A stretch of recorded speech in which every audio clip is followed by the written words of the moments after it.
안녕하세요. 당신의 새로운 비상을 응원합니다. 지름길 법무법인 안현입니다. 오늘은 저희 지름길의 대표 변호사님이시죠? 이동우 변호사님 모시고 이야기 나눠보겠습니다. 변호사님 안녕하세요. 안녕하세요. 저는 이동우 변호사입니다. 호칭이 조금 딱딱한 것 같은데 편하게 2%라고 부르세요. 네, 알겠습니다. 이프로님. 그럼 본격적으로 관련해서 이야기를 좀 해볼 텐데요. 혹시 이프로님은 국민 1인당 빚이 얼마 정도인지 알고 계신가요? 제가 사건을 맡아본 바로는 3천만 원 이상 오! 될 것 같은데요. 네, 역시 정확하신데요? 작년 1분기 금융안정보고서에 따르면요, 국민 1인당 3,600만 원의 빚을 가지고 있다고 합니다. 이 빚 때문에 고통받으시는 분들이 요즘 좀 많이 있으신 것 같아요. 그렇죠? 그렇죠. 요즘 빚 없이 사는 분들 찾기가 참 어렵죠. 그래서 오늘은 빚 때문에 채무 조정 제도를 알아보시는 분들을 위해서 개인 회생과 파산의 차이에 대해서 자세히 이야기를 나눠보겠습니다. 이프로님, 개인 회생과 파산이 어떤 제도인지 좀 간단하게 알 수 있을까요? 사전적 의미에 대한 소개는 너무 많이 나와 있어서 간략하게 말씀을 드리겠습니다. 개인 회생과 개인 파산은 쉽게 말해서 법원이 강제로 채무를 재조정해주는 제도입니다. 본인이 일을 하고 있지만 빚이 많아서 갚기 어렵다, 이런 분들은 개인 회생을 하시면 되고요. 본인이 현재 일을 할 수 있는 상태가 아니면 소득이 거의 없다 라고 하시면 파산으로 넘어가시면 됩니다. 네, 명쾌하게 설명을 해주셨는데요. 제가 듣기로는 요즘 2030 청년들의 개인회생 신청 비율이 좀 많이 늘어나고 있다고 해요. 이 어느 정도 개인회생에 대한 조건은 이해가 되는데, 사실 저 같은 이 개인회생 초심자에게는 소득 부분이 이해가 좀 잘 안 되더라고요. 이게 정규직으로 일을 하시는 분들도 있지만 일용직이거나 프리랜서도 있고 아르바이트를 하는 경우가 또 있잖아요. 만약에 아르바이트를 해서 월에 한 150만 원 정도 버는 분이라면 이게 개인회생이 가능할까요? 가능하죠. 2023년 1인 가구 최저생계비가 약 124만 원 정도 되잖아요. 네네.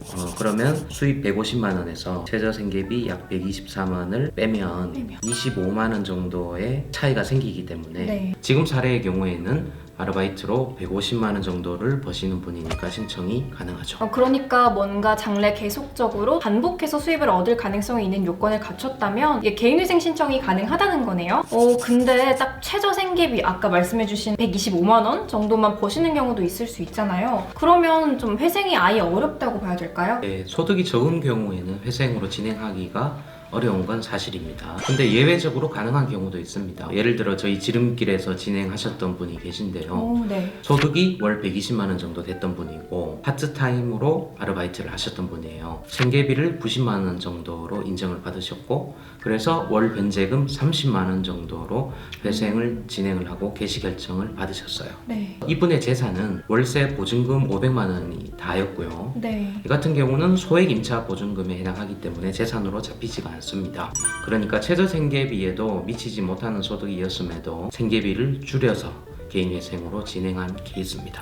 네, 제가 이거 관련해서 딱 하나만 더 묻고 싶은 게 있어요. 그 엔잡러가 유행이잖아요. 그래서 이런 분들은 매월 소득의 변동이 좀 크실 수도 있을 것 같은데요. 자영업자분들도 소득 계산하기가 좀 쉽지가 않을 것 같습니다. 이럴 땐 소득을 어떻게 책정할지가 좀 궁금해요. 이게 회생 신청 절차에서 가장 중요한 부분이에요. 네. 월 소득이 어떠냐에 따라서 내가 얼마를 갚게 되는지가 결정되니까요. 간략하게 말씀을 드리면 프리랜서나 일용직 또는 사업자 같은 경우에는 연간 소득을 12개월로 나누어서 계산해 보시면 되는데요. 사업 소득 같은 경우에는 정확하게 파악하기 어려운 만큼 전문가의 도움을 받아서 준비하시는 것이 좋죠.